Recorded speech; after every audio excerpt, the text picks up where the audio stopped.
Apple cider vinegar is a very popular home remedy for a number of different issues. You may have heard of it being used for your skin, for heart health, lowering sugar levels to manage diabetes, and a lot more. Nowadays, you have many holistic health experts and influencers swear by apple cider vinegar and how you need to start using it ASAP. But the big question is, will it really help you squeeze into a smaller pair of jeans? Will it really help me lose weight? If so, how does it help with weight loss?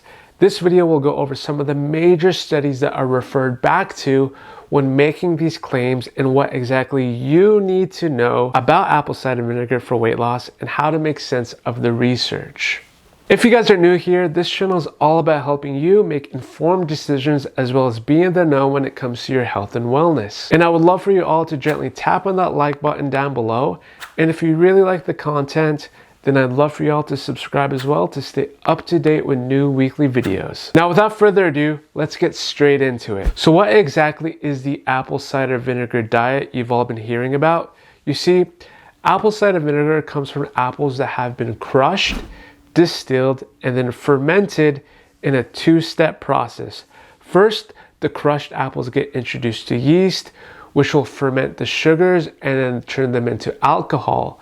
Then they add in bacteria to further ferment the alcohol to turn it into acetic acid, which is the main compound in the vinegar. When you hear the term mother, this simply means that it is unrefined and it contains the strands of proteins, enzymes, and friendly bacteria that give the product that murky appearance. The clear and pasteurized vinegars, for the most part, do not contain the mother, and it can be consumed in small quantities or taken as a supplement. Its high levels of acetic acid is what's supposed to deliver the health benefits that you're looking for.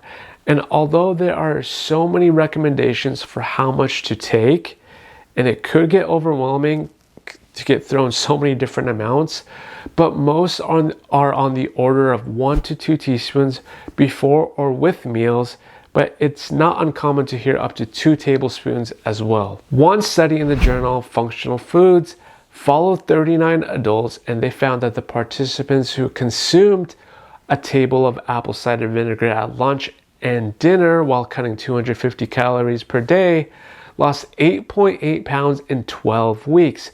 On the other hand, those who cut the same number of calories but didn't consume apple cider vinegar lost only 5 pounds. That's a 3.8 pound difference. The problem with that is that it was a small sample of people to base a strong claim like that on. Let's go on to the next one. In another study in bioscience, biotechnology, and biochemistry, this time 144 adults with obesity were randomly assigned to drink either a placebo or 1 to 2 tablespoons of apple cider vinegar daily for 12 weeks. At the end of that study, those who drank 2 tablespoons had lost close to 4 pounds, while those who drank 1 tablespoon only lost 2.5 pounds. But again, the problem here is that these studies were done on very small populations. So we have to go to the next one.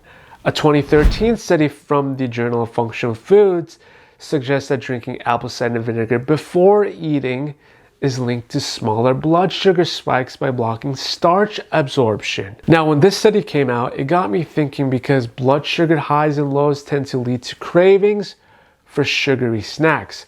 So technically, if apple cider vinegar can help control blood sugar, this could help manage cravings and portion control, which does lead to fewer calories and leads to weight loss.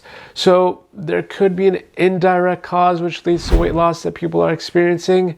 So we have to see what was next. A year later in 2014, a study from the Journal of Food Science suggested that vinegars such as apple cider vinegar can help reduce the effects of diabetes and prevent cardiovascular disease, as the vinegar contains high levels of a polyphenol called chlorogenic acid, which is being studied for its use in lowering carb cravings and appetite levels. Right now, chlorogenic acid is a fascinating subject because it's abundant in coffee, and if you know me, I love coffee. Chlorogenic acid shows activity as an alpha glucosidase inhibitor, which lowers blood glucose by modifying the intestinal absorption of carbs kind of like how the medicines acarbose and miglatol work for diabetes.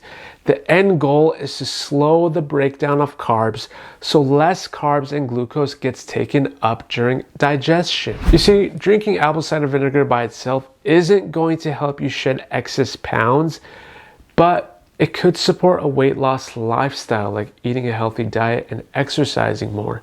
And for the most part, if you decide to try it out, it's safe for the most part as long as you don't overdo it. And what I mean by that is the vinegar should be diluted. Its high acidity can damage teeth enamel if you sip it straight from the bottle.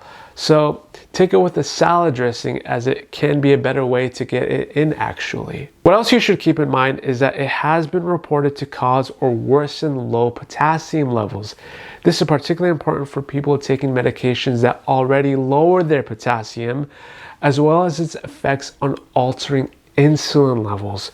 People with diabetes should be particularly cautious about a high vinegar diet. So adding apple cider vinegar to your diet may offer some benefits. I'm not here to hate on it. Like I said, it may reduce the post-meal rise in glucose and also possibly curb your appetite, but it alone is unlikely to have a major impact on your body weight. This is why I don't recommend solely relying on it. A combination with a healthy diet, low in refined carbs to begin with, and an increase in exercise should make losing weight a little easier. Apple cider vinegar isn't a miracle cure for weight loss, but can create the consciousness towards a healthy weight loss lifestyle. Click the red subscribe button down below, and I'll see you on the next one.